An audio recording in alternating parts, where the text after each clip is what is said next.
সংসার করার দায়িত্ব হলো আমার। আমি মায়ের বিয়ে করুন, সুখে রাখুন। জামালের ছোট বোন কিন্তু এবার তার পছন্দের ছেলে হিমেলকে বিয়ে করে বাড়িতে নিয়ে আসলো। মরিয়ম কিন্তু তাদের ঘরে ঢুকতে দিচ্ছে না।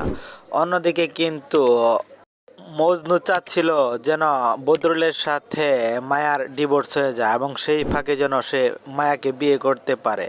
হ্যালো সুপ্রিয় ভিউয়ার্স, আসসালামু আলাইকুম। কেমন আছেন সবাই? আশা করি সবাই ভালো আছেন। তো সুপ্রিয় ভিউয়ার্স, ইতিমধ্যেই আপনারা বৎসরত নাটকের 32তম পর্ব দেখে ফেলেছেন এবং অধীর আগ্রহ অপেক্ষায় আছেন পরবর্তী 33তম পর্বটি কবে আসবে এবং কি করলে সবার আগে দেখতে পাবেন। সমস্ত কিছু জানিয়ে দেবো আজকের এই ছোট্ট 2 মিনিটের ভিডিওটিতে।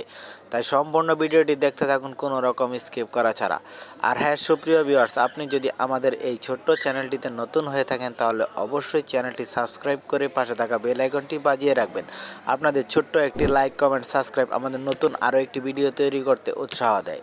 আর হ্যাঁ সুপ্রিয় ভিউয়ার্স, আপনারা কে কোথা হতে ভিডিওটি দেখছেন সেটি কমেন্ট করে জানাতে ভুলবেন না।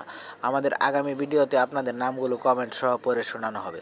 তো আমাদের গত ভিডিওতে কমেন্ট করেছিলেন চট্টগ্রামের সাতকানিয়া থেকে মুনতাহা, রিমঝিম কিশোরগঞ্জ থেকে, রাঙামাটি থেকে সৈয়দা পারভিন, সৌদি আরব থেকে আনোয়ার, মালয়েশিয়া থেকে আজমল, ঝিনাইদহ থেকে সোহাগ, রাজশাহী থেকে রাশেদুল।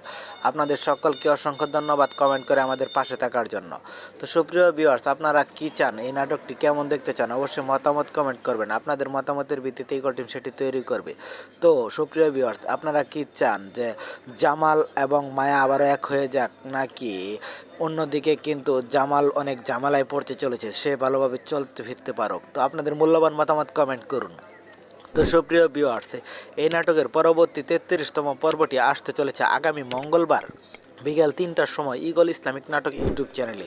তো সবার আগে নাটকটি দেখতে চ্যানেলটি সাবস্ক্রাইব করে পাশে থাকা বেল আইকনটি বাজিয়ে রাখবেন। আর হ্যাঁ, নিয়মিত সকল নতুন নাটকের আপডেট পেতে আমাদের এই ছোট্ট চ্যানেলটি সাবস্ক্রাইব করে পাশে থাকা বেল আইকনটি বাজিয়ে রাখতে বলবেন না। তো ধন্যবাদ সবাইকে, ভালো থাকবেন, সুস্থ থাকবেন, আল্লাহ হাফেজ।